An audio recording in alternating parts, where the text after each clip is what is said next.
connect Instagram.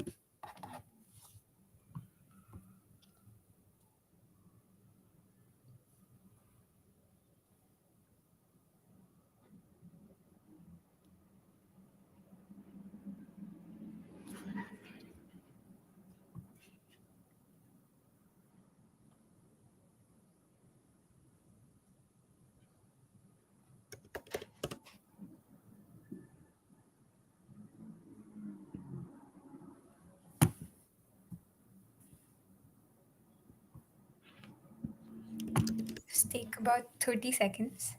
Nice.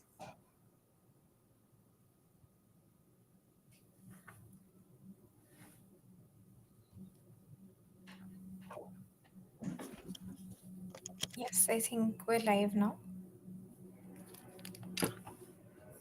Okay. Yeah. So I think we have a fair number of people joining us. We can start the live. Uh, Good evening to everyone tuning in. Today's live discussion is on the theme of what would a people-centered AI policy for India look like? And allow me to introduce our speaker for the evening.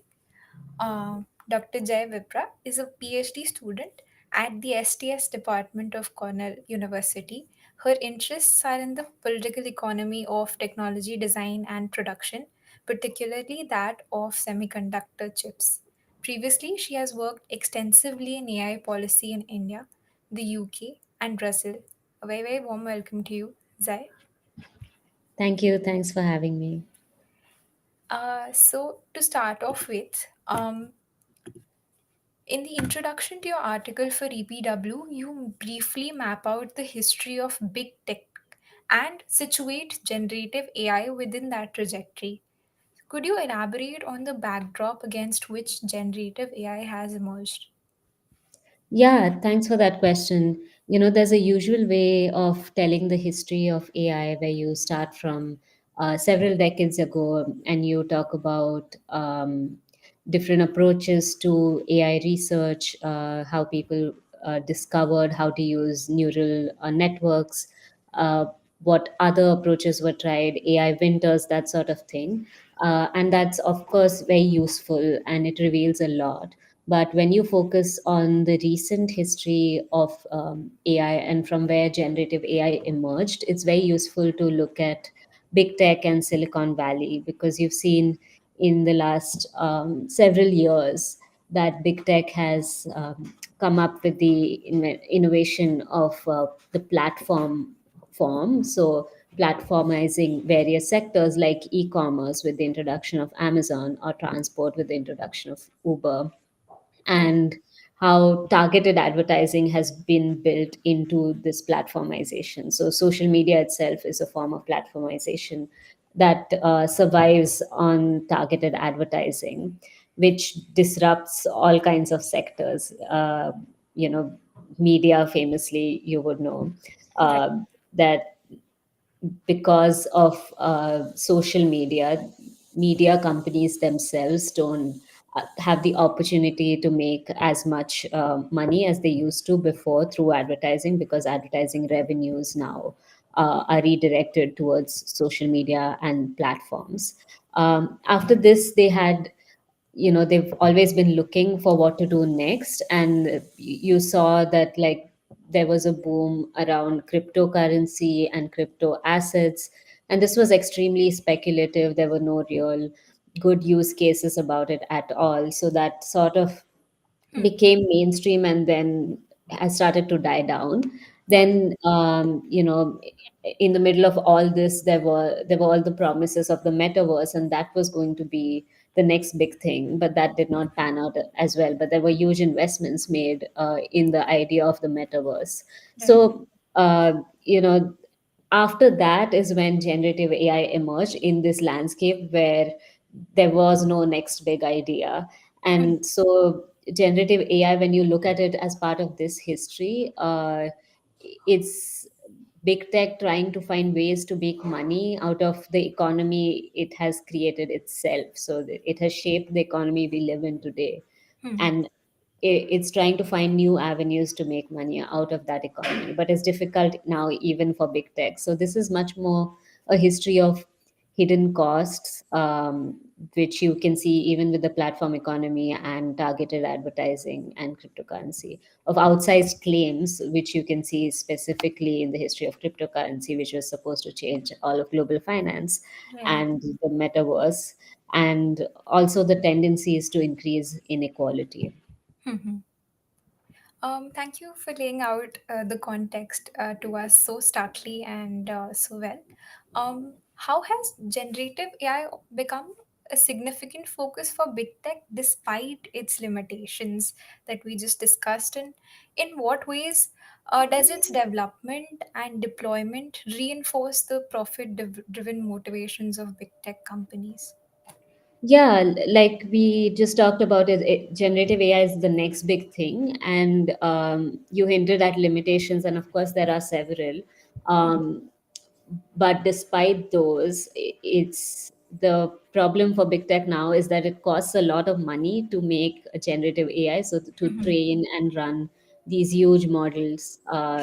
You need a lot of computation, and you need specialized talent, which And takes a lot of also, money. yeah, we also, I think Yeah. now there's a lot of discussion on the storage aspect of this data, uh, Yeah. and the servers and the kind of energy they take up, and the changes that can impact the climate because of the heat that is released through these servers.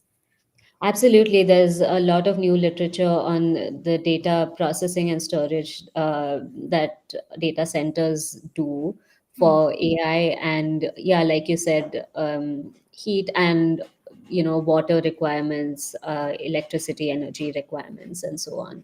And that, I think, we still need much more research to truly understand those costs. There's also costs borne by people who live around data centers. They tend to be really noisy. Hmm. They, so these are costs that are hidden, like we talked about. This is an instance of big tech trying to, really affect and derive rent from the entire economy. This is the explicit sort of stated goal of big tech, is to intervene in the entire economy through generative AI, because it is seen as a general purpose technology that can tackle anything it touches. And so if you're able to uh, get a little bit of rent from all sectors of the economy, you really set yourself up to be very wealthy and powerful. Hmm. And currently, the goal for some of these AI companies, which are embedded with big tech, is to eventually redistribute this wealth according to their own will. But this is like a footnote. And so I think, like, one of the biggest dangers of this particular situation that big tech finds itself in is that we might see the deployment of generative AI, even if it does not improve outcomes where it is deployed. So because they've spent all this money and made all these promises to investors, Yeah. they have to, make the money back in some way. So they might deploy uh, the product or the service even where it doesn't make sense to do it. And of course, global south countries like India are poised to be the testing beds, or the victims of this type of deployment. So i- and it is important to note that generative AI is a big tech product. Both in its development, it is big tech that has developed it and has enabled its development, and in its deployment, because it is it has so far been deployed through big tech platforms primarily. Right. In terms of deployment, I also remember this example of Air Canada that you Yeah. quote in your article, which is quite curious and interesting, wherein they employ a chatbot. And would you like to explain further about what went wrong there? Yeah, it was Air Canada employed a chatbot, and someone asked about their ticket, and the chatbot, based on generative AI, invented a refund policy. Yeah. Uh, And the customer booked a flight, and then Air Canada refused to honor that refund policy because it said this doesn't actually exist. Right. But then it was a tribunal forced Air Canada to honor that policy because Right. this is what the customer was told. And so, this is a rare case, I think, in which the entity that has deployed the generative AI was forced to internalize the costs of the errors that the AI made. Right. Otherwise, the errors are borne by either the consumers or unrelated people to that transaction. So the costs are externalized. Yeah. But that's why I thought that this example was so illuminative of what can happen depending on who bears the costs. Absolutely, because the more nuanced the technology gets, the Yeah. probably the more the ramifications of it and the responsibility of it multiplies. At the same time, I think in the next paragraph to this example, you'd also quoted the magnitude of impact that that sort of technology can have on the healthcare sector, wherein Mhm. we are trying to deploy technology, but it is very much responsible on the part of the stakeholders who are deploying it to ensure that the harmful causes are minimized. Yeah, absolutely. And I think healthcare actually might be one of those sectors where, broadly AI use can be quite useful. Hmm. Uh, um, but again, that depends on where the liability is made to lie. Hmm. And if there is a case where the software malfunctions, and this often it's a case of life or death, uh, you really need very clear rules on who bears that liability, whether it's doctors or staff like nurses or other staff or hospital administrations or the people who developed that software, people who made the decision to deploy that software, and who bears what proportion of responsibility here. Right. Because we cannot just say that, well, the software malfunctioned and that's the software's fault and we couldn't have done anything. But even in healthcare, I think, like, apart from just the actual practice of medicine, healthcare adjacent sectors like health insurance tend to use a lot of these generative AI uh, applications. And there, of course, again, it can be a question of whether you're compensated for the procedure that you need or not. And it's software deciding whether you are. And there, again, there are thorny questions of liability if you're unfairly not compensated for while you should have been. Yeah, absolutely. Um, in what ways has India adopted a distinct approach to the overall technological development and AI deployment as compared to the strategies pursued by big tech companies and countries, for example, the United States of America? Um, in this context, you also mention in an article that India has been favoring digital sovereignty. So, could you also explain this term in some detail? Yeah, for sure. We've talked about how big techs, and when we say big tech, it's primarily US based companies. Um, how their approach has been about rent collection and also trying to monopolize the provision of these services and the development of these technologies. The approach of the US government so far has, you know, tended to focus on national security and conflating AI development with national security. And also, because of this lens, trying to monopolize the development of this technology at the global level in the US. And big tech has happily, you can say, fallen in line or played a role in developing this strategy itself. Um, in India, it's a little different. There is some thinking on national security, but it's Mhm. more based in, the government's history of responding to big tech monopolies from earlier, from the platformization. through the concept of digital sovereignty. And there's many ways to look at this concept and many abstract ways in which you can define it. But the government itself uh, has tried to use this term for its own goals. Sometimes it has been quite useful in terms of saying we should be able to independently frame policy in a way that is not dictated by big tech companies, and that hasn't always happened, right? So India's privacy law has been diluted, and it's considered at the behest of some big tech companies. So there's some reality and some just mere rhetoric to this concept of digital sovereignty, but it's primarily based on independent policy making. So it rarely goes to the level of what do the people want. But it's still like one step towards that. And again, in the spirit of this being often just rhetoric, um, India, the Indian government has chosen to collaborate with the U.S. national security apparatus in its, imperatives for surveillance and targeting and that sort of thing. So it's an open question what we really, or what the government really means by sovereignty in face of this type of collaboration in the field of AI. Right, right.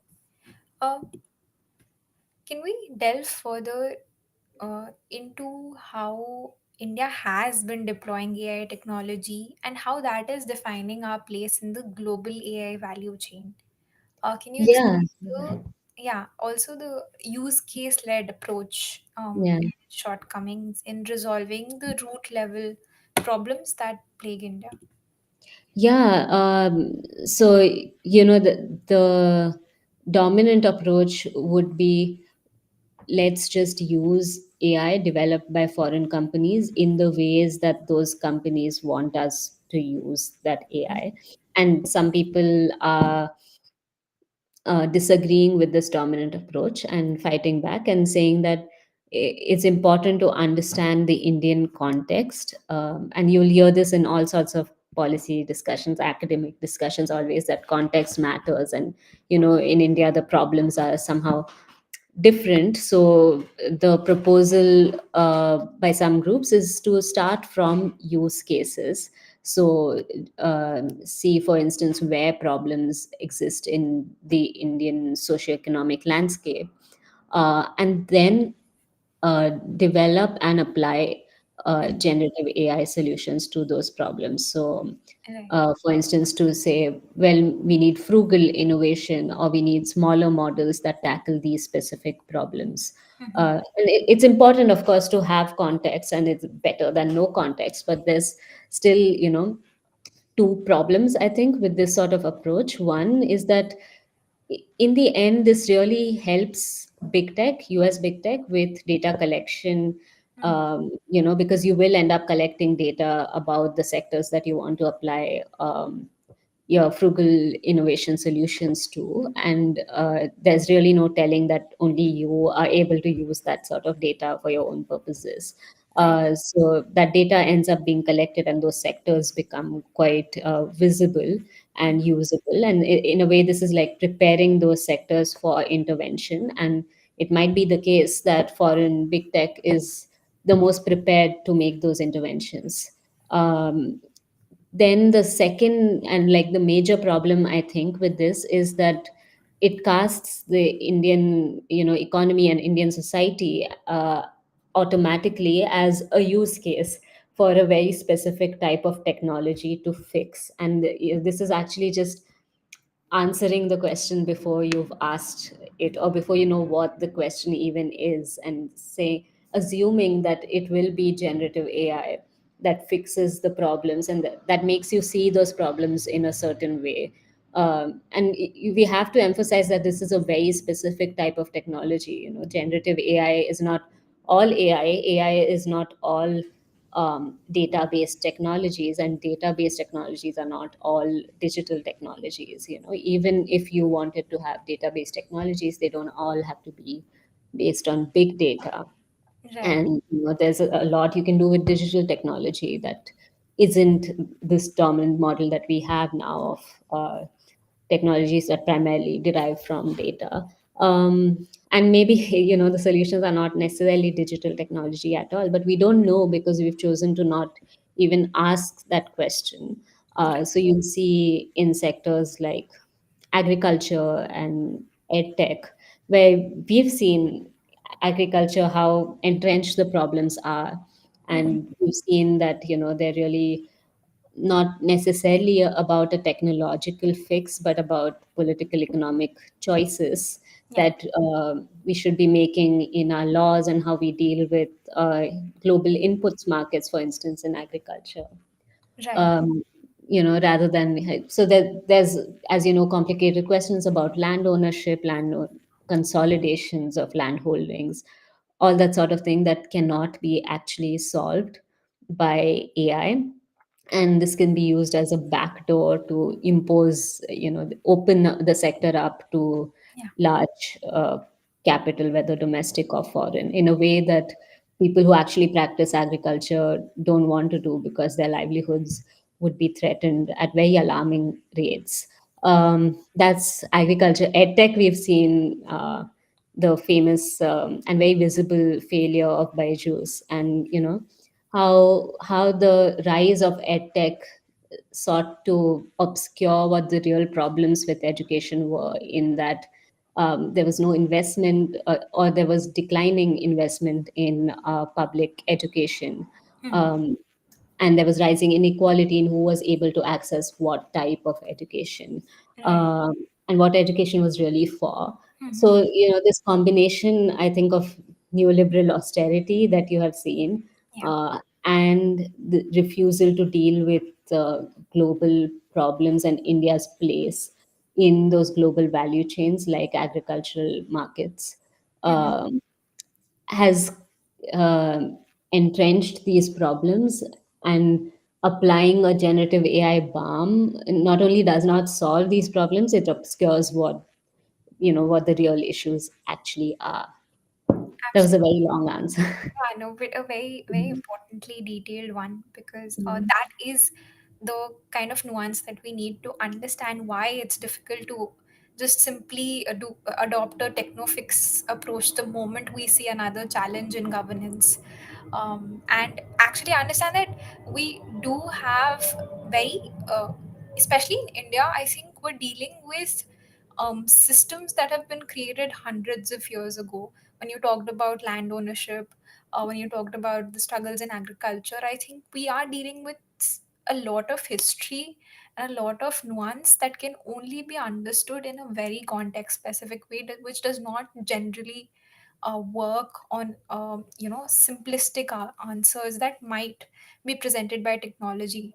um, Yeah, and I just wanted to add, it's like not just that. The problem is not just that we are applying technology, mhm, because we could be applying technology to good yeah. questions, but what those good questions are, Mhm, really you have to be an expert in the sector and the political economy of that sector to really know, yeah, and there's no willingness to listen to that type of expertise. So you absolutely. could, for instance, apply a different type of technology to government procurement Mhm, in various crops. But then you have to have the willingness as a government to procure crops and help that sector out, and shape that market, because of all the market failures that exist in agriculture otherwise. So it's, yeah, it's about choosing the right type of technology and applying it to the right type of problem.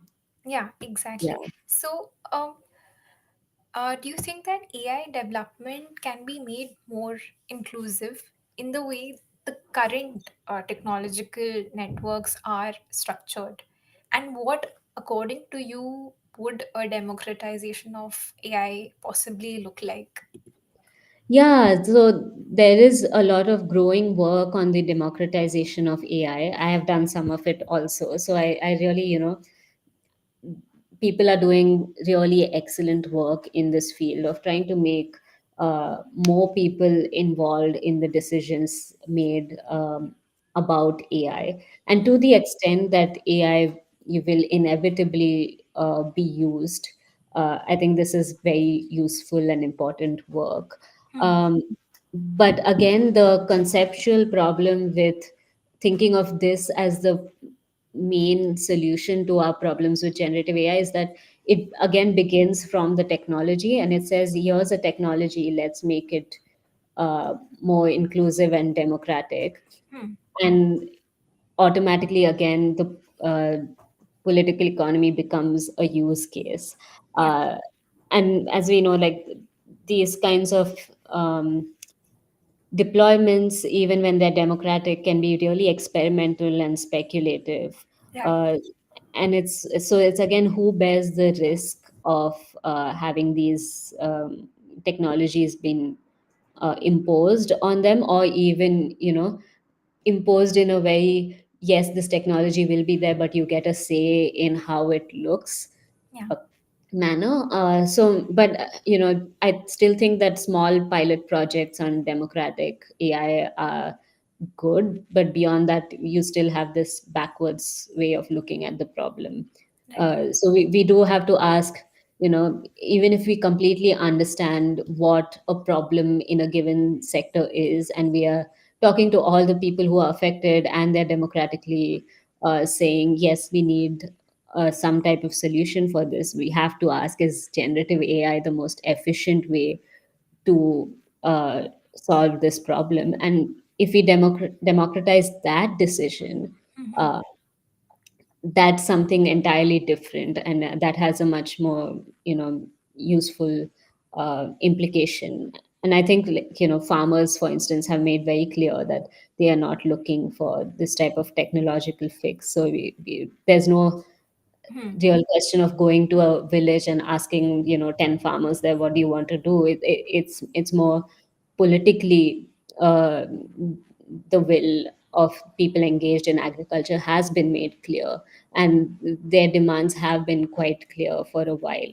So Right. yeah, the problem here is not, we don't know what the people want, right? Yeah. Right. Yeah. Absolutely. Um, what would a good AI policy for India look like? What, according to you, are some of the essential elements for a people-centered AI policy for India?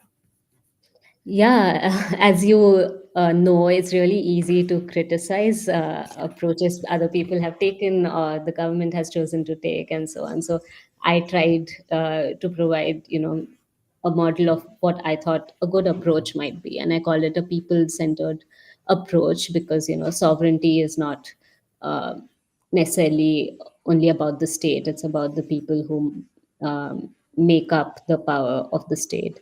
And so I thought, like, there were four things we should consider when framing a people centered AI policy. One of them is evidence based investment. And you would have seen, and I described in my article, Yeah. that there are all these huge investments that have been announced and approved for building computational infrastructure for AI. And the goal is to position India at an advantageous sort of position in the supply chain of AI. You do need computation to build generative AI.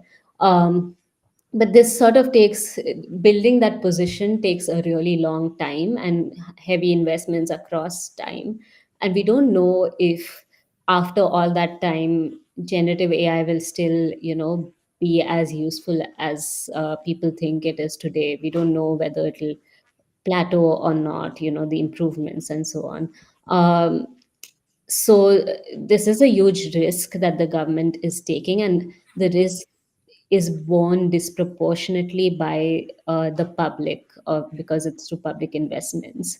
So I think that a better approach would be to have more evidence about how do we think of national sovereignty, uh, and what actually feeds into national sovereignty. Is it going to be making the most advanced chips, or having some sort of leverage in the making of the most advanced chips, Hmm. or it has doesn't have anything to do with the chips at all?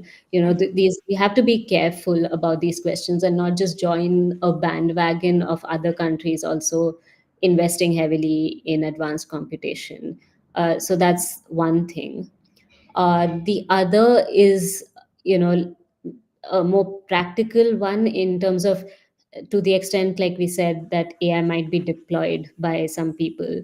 Um, we should be working towards reducing the harms of that deployment. And I think that clarifying liability, we already talked about Air Canada, is a good way of doing that, because it rearranges the incentives. So if you know that you're going to be liable for heavy damages for, if the AI malfunctions, you're less likely to deploy it in a risky situation, or you're more likely to think about, um, is this the best place or situation in which to deploy this? Is there a better one? Is there another thing I can use? So this internalizes those costs, and reduces those bad outcomes. And there's, of course, other interventions in terms of reducing deployment harm, like being serious about data protection, um, being innovative and serious about competition policy, making sure that, it's not monopolies that capture the regulation, that drive it, um, is also really important. That was the second one, on reducing deployment harm. The third one is on digital public infrastructure, and this, for people who are familiar, has been quite a controversial, but very interesting sort of uh, proposed solution to various technological, socioeconomic problems. And nowadays it has become the case that everything is called DPI, or digital public infrastructure. But I remember when it emerged, it was more, a response to, well, big tech has privatized what used to be public, and let's reacquire for the public what used to be public. So in the way that platforms privatize the marketplace, which used to be a public place where anyone could, a quasi public place. So this has now been, this is the goal of DPI, is to make that layer public again, or quasi public again. And that's, I think, it still has a lot of potential if it is done in that way. So it has a lot of anti monopoly potential, or pro competition potential. But the crux here is that you have to do independent policy making, specifically policy making about DPI, that is independent of the people who would like to corner those markets through DPI, right? Or who um, are now able to fund the creation of the DPI. So if this sort of DPI policy was more independent, I think we could actually achieve much more of the potential that we see in that model itself, of public protocols on top of which private actors can build their solutions. Um, then the last one, I think, which is the vaguest one, but which is the most important one for me, is broadening our thinking about AI policy, which, this system of, we now have deep learning as the primary AI technique that people use. And we have large language models that are built using deep learning. And we have chatbots that, are an iteration of large language models. And Indian AI policy should not just be looking at AI as, deep learning, LLMs, chatbots. You see, this in the vision of the government also, and of Indian startups, which really just want to build um, chatbots in Indian languages. Sometimes they might be smaller models, or they're building on top of already existing foreign models. Um, we can, as a country, actually afford to take more risks. If we are taking such huge risks by investing in the computation supply chain, we can take risks here instead, because it's a large country. There's so much talent that exists here for building new solutions, that leaves India to build those solutions elsewhere, which is fine. But and there's also political will to invest in India. And so we can think beyond chatbots, we can think beyond large language models, and in fact we can think beyond deep learning, because just in case the benefits from deep learning are now plateauing, uh, and we might be entering another AI winter, no one can tell until it actually happens. It would be useful to have those investments in exploring other approaches already. Yeah. Um, so, the government policy also needs to move beyond upskilling people to catch up with already existing technology and following, already existing Silicon Valley approaches, trying to catch up again, to developing new approaches entirely. And you Yeah. need, that there is political vision about AI, but it needs to be broader, I think. Mhm. Yeah. Thank you for breaking down some of your proposals for what a democratized, people-centered AI approach to AI policy would look like. Um, we also have a member of the audience asking a question on the rhetoric of digital sovereignty, which can be actually employed by authoritarian governments for for their anti-democratic purposes, and they give an example of forms of censorship or forms of surveillance. So how is your notion of sovereignty distinct from this?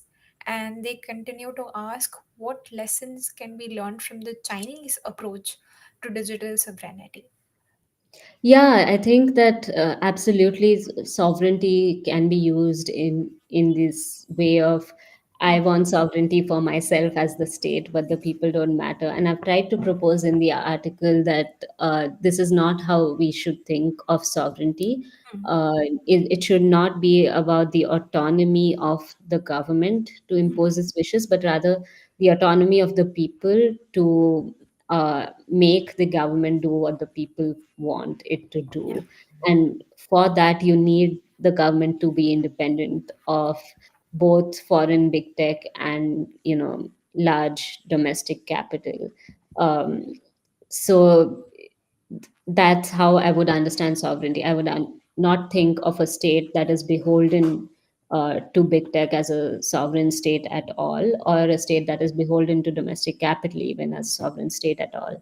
yeah, So it goes beyond that notion. And that, uh, as to what can be learned from China, I think that one thing is this willingness to crack down on their own domestic technology companies, which they did a few years ago, and it was a whole, you know markets were crashing and so on, but they had the political will to do that.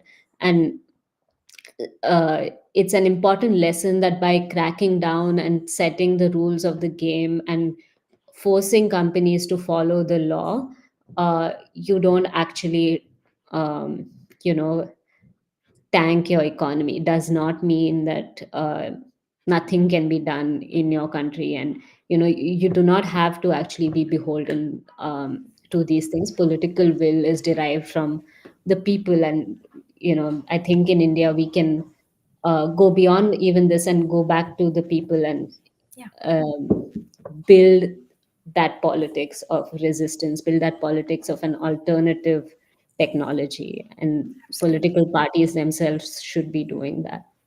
Absolutely. Very well put. I think with that, we can call it a wrap to this particular live session. Thank you to everyone who tuned in and listened patiently. Um, for anyone who's interested in reading Zai's article, it's available on the EPW website for your reference. Please go check it out. We also like to take a moment to request you to please subscribe to EPW, follow us on our social media, and show some support. Thank you, Zai, again for breaking down the core arguments of your paper with such nuance and explaining that not only the technological solutions that are given by AI are important to be discussed, but also the building of AI, the learning of AI, the deployment of AI, and the way it's scaled to the public. All of these layers of processes need to be equally democratized. Um, Thank you, everyone, for listening patiently, and have a wonderful rest of the evening. Thanks so much. This was a really great conversation. Thank you.